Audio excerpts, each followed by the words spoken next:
Haryana Republic में आप सभी का स्वागत है। मैं हूं राधिका शर्मा आप सभी के साथ। जिस तरह से हाल ही में फाइनल ईयर के स्टूडेंट्स के एग्ज़ाम हुए हैं और ये एग्ज़ाम जो है ऑनलाइन किए गए हैं, इसके बाद से जो आउटस्टैंडिंग स्टूडेंट्स हैं उनका सिर्फ यही कहना था कि कहीं ना कहीं वो खुद को एक इनसिक्योर फील कर रहे हैं, क्योंकि ऑनलाइन एग्ज़ाम में चीटिंग की वजह से उन्हें डर है कि वो जो रिज़ल्ट है उनका डाउन में चला ना जाए।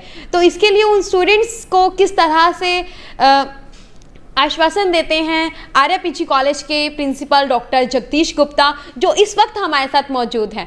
क्योंकि सर जिस तरह से आप जानते हैं कि ये बहुत ही अपने ऊपर एक फेथ के ऊपर हुई है ये परीक्षा जो इस वक्त हुई है, लेकिन फिर भी जो बिल्कुल आउटस्टैंडिंग स्टूडेंट्स हैं वो इनसिक्योर फील कर ही रहे हैं। धन्यवाद राधिका। देखिए, ऐसा है कि यूनिवर्सिटी ने जो सिस्टम बनाया था ऑनलाइन एग्ज़ाम्स का, जो भी दिशा निर्देश यूनिवर्सिटी की ओर से कॉलेजेस को दिए गए, डेफिनेटली कॉलेजेस ने पूरी तरह से उनका पालन किया गया है। जहाँ तक चीटिंग की आप बात कर रहे हैं कि वैसे तो बच्चों के एथिक्स ऐसे होने चाहिए कि वो चीटिंग ना करें, पर फिर भी हमने पूरा जो 1.5 घंटा 2 घंटे का समय बच्चे को दिया गया था ऑनलाइन, उनको ऑब्जर्वेशन के अंडर जो है गूगल मीट पे उनको लिंक भेजा गया, सभी को उसके साथ अटैच किया गया और उस लिंक के माध्यम से जो है बच्चों के ऊपर नज़र रखी गई मेरे सभी टीचर्स के द्वारा।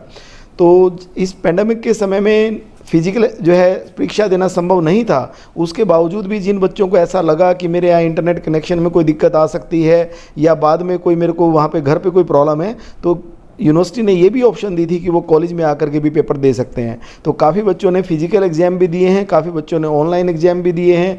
ये सोचना कि मेरे तो ऑनलाइन के बजाय ऑफलाइन में ज़्यादा मार्क्स आ सकते थे तो उनको कॉलेज में आकर के ऑफलाइन दे देने चाहिए थे, तो ये तो हर बच्चे ने अपने हिसाब से निर्णय लिया है। कॉलेज या यूनिवर्सिटी इसमें कुछ नहीं कर सकती। यूनिवर्सिटी ने जो भी निर्णय लिया है निश्चित तौर पर कोविड-19 के तहत जो है सबको सुरक्षा प्रदान करने के लिए और बच्चों की सेफ्टी के लिए ध्यान में रख करके ऐसा निर्णय लिया गया है। तो इसी के साथ अगर मैं बात करूँ, ये कॉलेज में एडमिशन का टाइम चल रहा है, एडमिशन ये कह सकते हैं कि लिस्ट लगनी शुरू हो गई है अब स्टूडेंट्स के लिए, और ऐसे में जो स्टूडेंट्स हैं काफ़ी घबराए हुए हैं, जिनके मार्क्स थोड़े कम हैं, उन स्टूडेंट्स को आप किस तरह से सांत्वना दे सकते हैं? देखिए, ऐसा कुछ नहीं है। Proper director general higher education ने जो पोर्टल बनाया हुआ है उस पर एडमिशन का एक सिस्टम है। पहले बच्चों ने अप्लाई किया, बाद में फर्स्ट मेरिट लिस्ट आई, सेकंड मेरिट लिस्ट आई।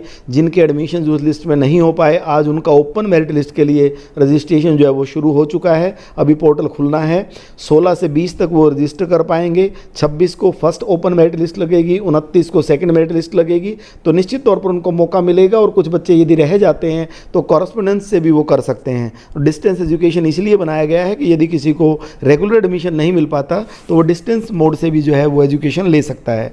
तो हमारी ओर से तो प्रयास यही है कि एक सिस्टमेटिक तरीके से जो भी मेरिट लिस्ट में जिस बच्चे का नाम आता है उसको दाखिला दिया जाए और उसको जो है पढ़ाई करवाई जाए। इसी के साथ अगर मैं बात करूं, कुछ एक स्टूडेंट्स ऐसे हैं जो इस वक्त कंपटीशन एग्ज़ाम की तैयारी में भी जुटे हुए हैं, लेकिन एज वेल एज वो चाहते हैं कि हमारा जो एडमिशन है वो रेगुलर हो, तो ऐसे में वो जो है अटेंडेंस कंप्लीट नहीं कर पाते अपनी, तो उन स्टूडेंट्स के लिए आप क्या कहना चाहेंगे? देखिए, पिछले वर्षों में हम जो निर्धारित नियम होता है 75% अटेंडेंस का, उसको पूरी तरह से उसकी पालना करते थे। पर अब कोविड-19 की वजह से सरकार जहां तक है दोनों ऑप्शंस देगी।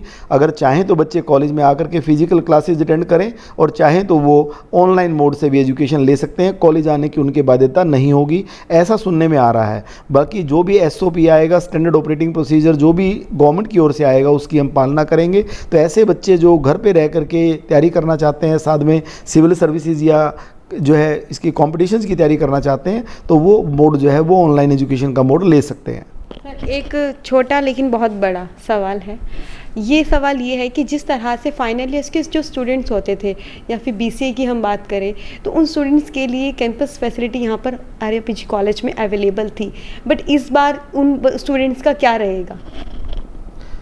देखिए, जहाँ तक कैंपस फैसिलिटी की बात है, कैंपस में फैसिलिटीज़ तो जो पहले थी वो आज भी हैं, रादर कुछ उसमें बेटर हुआ है। पर नियम तो हमें सरकार के मानने हैं। सरकार को यदि लगेगा कि बच्चों के लिए सुरक्षित है कॉलेज खोलना और उनके आदेश आएंगे तो हम उनको खोलेंगे और प्रैक्टिकल्स वगैरह कॉलेज में करवाएंगे। पर यदि सरकार को लगेगा कि पेंडेमिक की वजह से ऐसा किया जाना संभव नहीं है तो निश्चित तौर पर हमें उसके दिशा निर्देशों की पालना करनी होगी। I am talking about job placement. Job placement, okay. देखिए प्लेसमेंट की जहाँ तक बात है, ये प्रोसेस तो सारे अब धीरे धीरे चेंज हुआ है साइकिल। जो कैंपस प्लेसमेंट कॉलेज में आकर के होती थी, अब वो जूम ऐप के माध्यम से या गूगल मीट के माध्यम से, जिस भी तरीके से, ऐसा नहीं है। वो प्रोसेस तो सारे चलते रहेंगे और बच्चों को मौके दिए जाएंगे। जो फाइनल ईयर के स्टूडेंट्स हैं उन सबको मौका मिल रहा है? बिल्कुल, फाइनल ईयर के स्टूडेंट्स को पूरी तरह से मौका मिलेगा। रादर इसके अलावा अभी हमारे कॉलेज गवर्निंग बॉडी की मीटिंग अभी 2 दिन पहले हुई थी, उसमें ये भी निर्णय लिया गया है कि फाइनल ईयर के स्टूडेंट्स के लिए कुछ शॉर्ट टर्म कोर्सेज और हम शुरू करेंगे, ताकि उनकी एजुकेशन के साथ साथ कुछ एड ऑन हो सके। जैसे कॉमर्स के बच्चों के लिए GST का 1 महीने का कोर्स हम ऐड करने जा रहे हैं। इसी तरीके से उनकी पर्सनैलिटी डेवलपमेंट के लिए हम सॉफ्ट स्किल्स का कोर्स जो है ऐड करने जा रहे हैं। रीजनिंग का कोर्स हम ऐड करने जा रहे हैं। तो बच्चे को अपनी एकेडमिक्स के साथ साथ कुछ एक्स्ट्रा स्किल्स भी कॉलेज में मिले, उसके लिए भी हमने इस बार प्रावधान किया है। सर इसी के साथ अगर मैं बात करूँ जी, 1 मंथ का एक्स्ट्रा कोर्स होता है, जो स्टूडेंट्स ऑलरेडी कॉलेज से पास आउट हो चुके हैं वो भी इस कोर्स में पार्टिसिपेट कर सकते हैं? अभी तक हमने एग्जिस्टिंग स्टूडेंट्स के लिए ऐसा प्लान किया है। जो पास आउट्स हैं उनके लिए तो अभी ऐसा प्लान नहीं किया। देखते हैं कैसा रिस्पांस रहता है। यदि ज़रूरत पड़ी या कुछ बच्चे ऐसे विलिंग हुए तो उनके लिए भी प्लान किया जा सकता है, क्योंकि वो भी कॉलेज का एक पार्ट रहे हैं। ठीक है, तो दोस्तों इस वक्त हमने आपको दिखाया कि किस तरह से डॉक्टर जगदीश गुप्ता ने सभी स्टूडेंट्स के लिए जिस भी तरह की जो नई पॉलिसीज़ कॉलेज की तरफ से बनी है, जो भी मैनेजमेंट की तरफ से निर्णय है, वो आप सभी को बताया।